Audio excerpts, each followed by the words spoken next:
Welcome to the land of the free, now ruled by King Donald Trump. Well, not quite the democracy you signed up for, is it? Oh, but yes, you did sign up for it, whether you realized it or not. Let's take a step back and break this down in all its sarcastic, yet eerily factual, glory. Ready to embrace the new monarchy?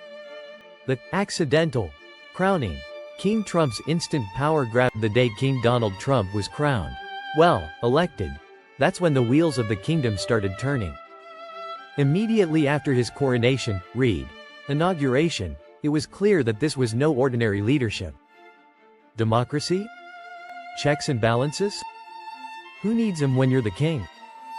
Trump began immediately doing the jobs of those who had just elected him. A king doesn't have to listen to his advisors, after all. Why delegate when you can just do it all yourself, right? He didn't waste a single second, no time for legislative processes here. He started doing what every true monarch would, challenging everyone. Nations? Tariffs. Citizens? Tariffs. The poor and the disenfranchised? You guessed it, more tariffs. But here's the kicker, it wasn't just the rest of the world getting hit. It was his own people too. Ah yes, that's right. Welcome to the kingdom of, tax yourself for greatness, America. The great purge of undesirables, and now, we get to the juicy part, deportation. King Trump, with the stroke of a royal pen, decided that anyone who didn't fit into his ideal American kingdom had no place in the land. Undesirables? Out you go. But as any good monarch knows, you can't just stop there, it's not enough to kick people out.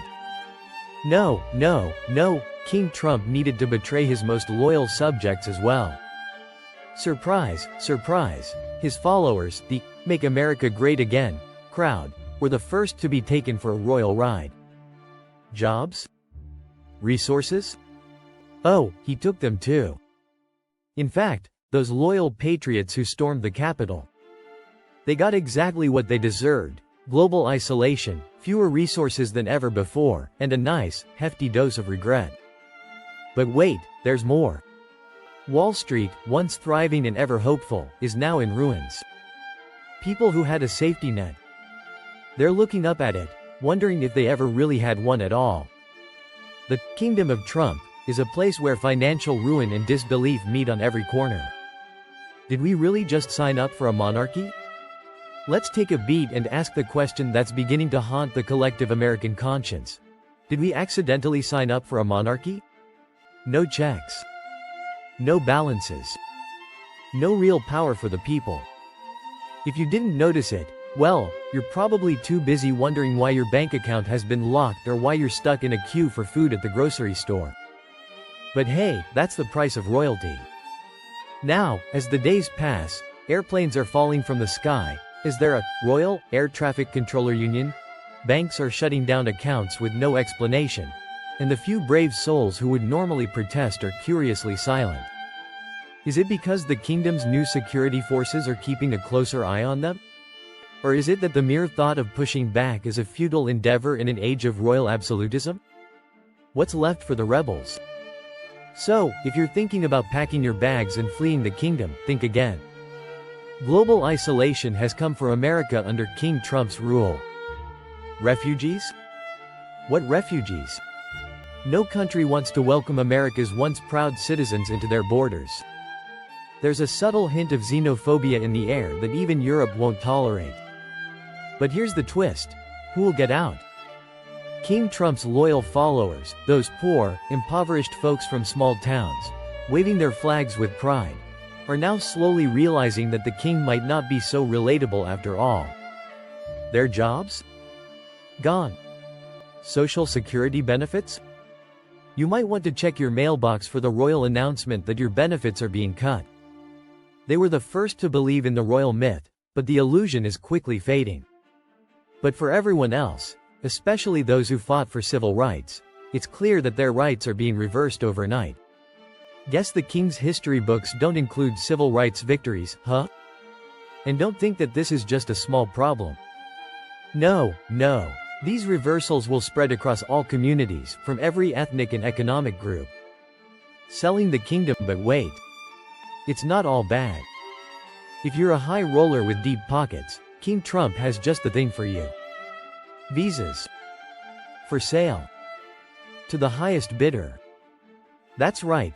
Move to America and live under the king's glorious reign. Why go through the normal immigration process when you can buy your way in? Of course, there's a price for everything, and that includes the right to bear arms. Oh, did we forget to mention that? You know the Second Amendment? Yeah, King Trump's got plans to take that one away. But don't worry, because once the royal decree is made, it's off to martial law we go. For those of you thinking that the good old days of owning your weapons might last a little longer, newsflash.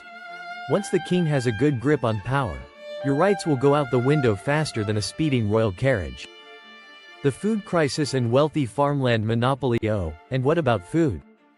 King Trump is busy bullying other countries, but the real power move is going down right here at home. Who's buying up all the farmland? You guessed it, the wealthy. Meanwhile, farmers? Oh, they're out of luck. You know, those who once fed the nation are now scraping by with no support from King Trump. His priority? Global dominance. The farmers? Well, they're just another casualty in this monarchical nightmare. So, what should Americans be asking? Now that we've entered the realm of the monarchy, you need to start asking the big questions. 1. How did we get here? 1. Are we really under a monarchy, or is this just the beginning? 2. Can we leave? 2. Is it too late to escape the kingdom? 2. And where exactly would we go if we did? 3. What happens to our freedoms? 3. Will Americans still have any rights left? 3. Can we even protest anymore? 4. What happens when the king runs out of people to exploit? 4. If even his most loyal followers are waking up, who's left to support him? Are we already too far gone? Here's the punchline. Are we already too far gone? In this divided kingdom where racism reigns supreme, where jobs are scarce, and where rights are slipping away faster than the royal jewels, who can bring it back? With the royal crown firmly on Trump's head, it's hard to imagine a kingdom where the people rise again. And as the people's rights continue to be erased and resources continue to vanish, it might be too late to even consider reversing course. So, are we living in a monarchy? You may not have signed up for it, but it seems like we all just got drafted into the royal court, whether we like it or not. But the real question remains. What are we going to do about it? It's not just Trump's reign, it's the reign of complacency. And the clock is ticking. If you enjoy this type of content, please like and subscribe to our channel. We appreciate your support.